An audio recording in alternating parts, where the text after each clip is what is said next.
Hello friends, ఈరోజు మనం కొరమీను చేపలు పులుసు ఎలా తయారు చేసుకోవాలో చూద్దాము. ముందుగా కొరమీను శుభ్రంగా కడిగి ఇలా ముక్కలుగా కట్ చేసుకొని నీట్గా పక్కన పెట్టుకోవాలి. దీన్ని 1 కేజీన్నర తీసుకోండి, మీకు ఇష్టమైన మోతాదులో తీసుకోవచ్చు. దీంతో కావాల్సిన పదార్థాలు: ధనియాలు, దాల్చిన చెక్క, ఇలాచి, లవంగాలు, జీలకర్ర, టమాటాలు 3, ఉల్లిపాయలు,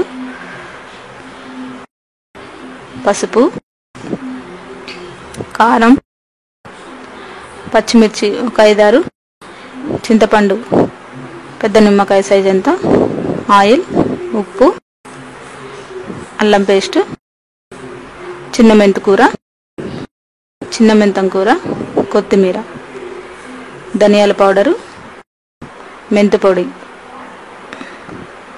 ఇప్పుడు మనం తయారు చేసే విధానాన్ని చూద్దాము. ముందుగా ఆయిల్ 3 స్పూన్లు వేసుకోండి.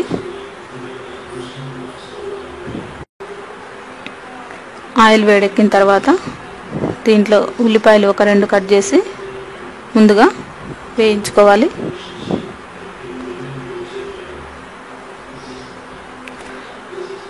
ఇవి వేగుతుండగా ఉల్లిపాయలు దీంట్లోనే ధనియాలు, దాల్చిన చెక్క, లవంగాలు, ఇలాచి ఇవి కూడా వేసి మంచి బ్రౌన్ కలర్ వచ్చేంత వరకు వేయించుకోవాలి.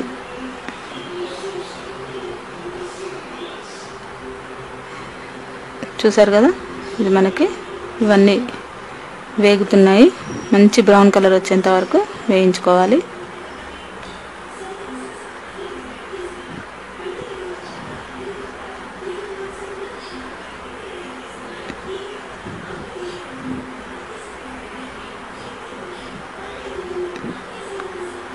చూసారు కదా, ఇలా లైట్ బ్రౌన్ కలర్ ఉల్లిపాయలు వచ్చేంత వరకు వేయించుకొని దీన్ని మనం పేస్ట్ లాగా పట్టుకోవాలి.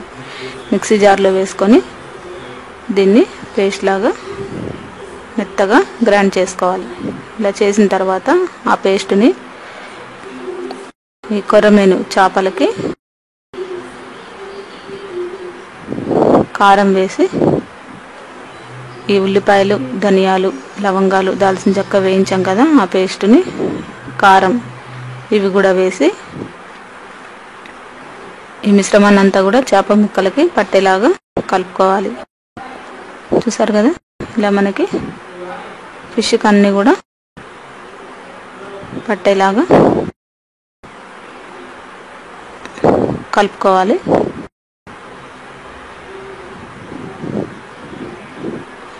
దీన్ని ఒక 10 నిమిషాలు అలా పక్కన పెట్టుకొని ఇప్పుడు మరికొద్దిగా ఆయిల్, పులుసుకి సరిపడా ఆయిల్ వేసుకోండి. అలాగే 3 టమాటాలు కూడా ప్యూరీలాగా మిక్సీ పట్టుకోవాలి. దీంట్లో ఆయిల్ వేడెక్కిన తర్వాత కొద్దిగా జీలకర్ర, 2 స్పూన్లు జీలకర్ర, పచ్చిమిర్చి 5-6 ఇవన్నీ కూడా వేగాలి. టమాటా పేస్ట్ని మనం మిక్సీలో పట్టుకున్నాం కదా, ఆ టమాటా పేస్ట్ను కూడా పచ్చివాసన పోయేంత వరకు వేయించుకోవాలి. చూసారు కదా, ఇది మనకి మంచి స్మెల్తోని వేగుతూ ఉంటుంది.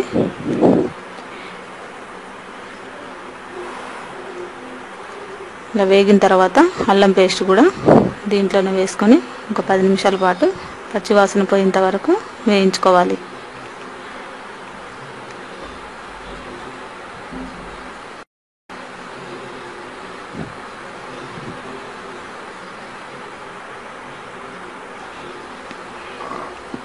ఇది మాడకుండా లో ఫ్లేమ్లోనే పెట్టుకొని వేయించుకోవాలి. నెక్స్ట్ మనం దీంట్లోనే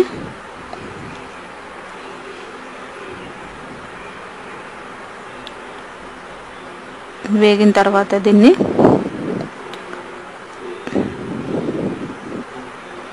లో ఫ్లేమ్లోనే వేయించుకుంటూ ఉండాలి.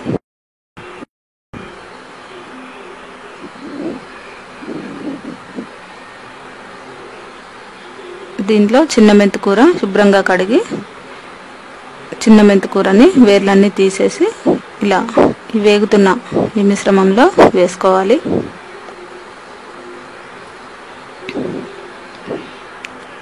ఇది కూడా మనకి మంచిగా కలిసేలాగా ఈ మిశ్రమంలో అంతా కూడా చిన్న మెంతికూర కలిసేలాగా కలుపుకోవాలి. మీకు ఇష్టమైతే పెద్ద మెంతికూర కూడా వేసుకోవచ్చు, లేదంటే చిన్న మెంతం కూర దొరికినా పర్వాలేదు. కొద్దిగా పసుపు వేసుకొని ఇవన్నీ కూడా ఒక 2 నిమిషాలు పచ్చివాసన పోయేంత వరకు వేయించుకోవాలి. ఇట్లా వేగిన తర్వాత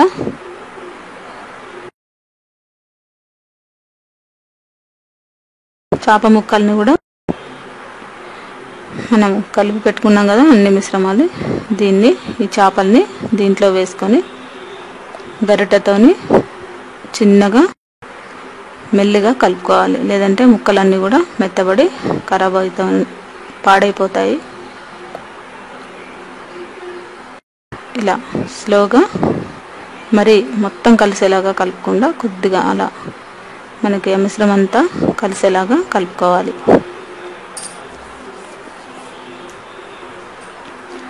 నెక్స్ట్ మనం దీంట్లో ఒక 2 నిమిషాలు మూత పెట్టేసి అలా ఉడకనివ్వాలి. మూత తీసేసి దీంట్లో మనం చింతపండు పులుసు చిక్కగా కలుపుకొని ఒక పెద్ద నిమ్మకాయ సైజ్ అంతా చింతపండుని రసంలాగా చేసుకొని దీంట్లో వేసుకోవాలి. అలాగే సరిపడ ఉప్పు వేసుకోండి. చేపలకి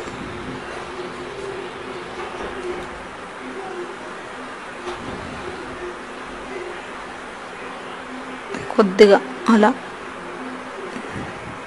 మెల్లిగా గరిటెతో కలుపుతూ ఉండాలి, లేదంటే ముక్కలు పాడవుతాయి.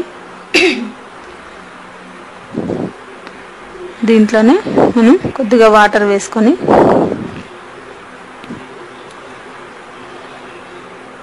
ముక్కలన్నీ కూడా మునిగేంత వరకు వాటర్ వేసుకోవాలి. చింతపండు రసం వేసిన తర్వాత ఇవి మనకి ఉడకక ముందే గరిటెతో కలపాలి, లేదంటే ముక్కలు ఉడికిన తర్వాత ఇలా గరిటెతో కలిపితే చేప ముక్కలన్నీ కూడా పాడైపోతాయి. ఇలా కలిపిన తర్వాత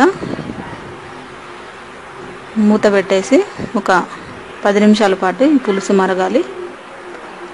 చూసారు కదా, ముక్కలన్నీ మునిగేంత వరకు మనం పులుసు వేసుకున్నాం కదా. దీంట్లోనే వేయించిన ధనియాల పౌడరు ఒక 2 స్పూన్లు, నెక్స్ట్ జీలకర్ర పౌడరు, దీంట్లోనే కొద్దిగా వేయించిన మెంతి పొడి కూడా వేసుకోవాలి. చివరగా మనం కొత్తిమీర వేసుకుంటే ఎంతో రుచికరమైన కొర్రమీను చేపల పులుసు మనకి రెడీ అయినట్టే. ఇది రైస్లోకి చాలా బాగుంటుంది, వేడి వేడి అన్నంలోకి. మనకి ఆల్మోస్ట్ ఈ చేపల పులుసు రెడీ అయిపోయింది. వేడి వేడిగా సపరేట్ బౌల్లో తీసుకొని రుచి చూడండి. ఎంతో టేస్ట్గా ఉండే ఈ కొర్రమీను చేపల పులుసు మనకి రెడీ అయినట్టే. ఈ రెసిపీని మీరు కూడా ట్రై చేసి చూస్తారని ఆశిస్తాను.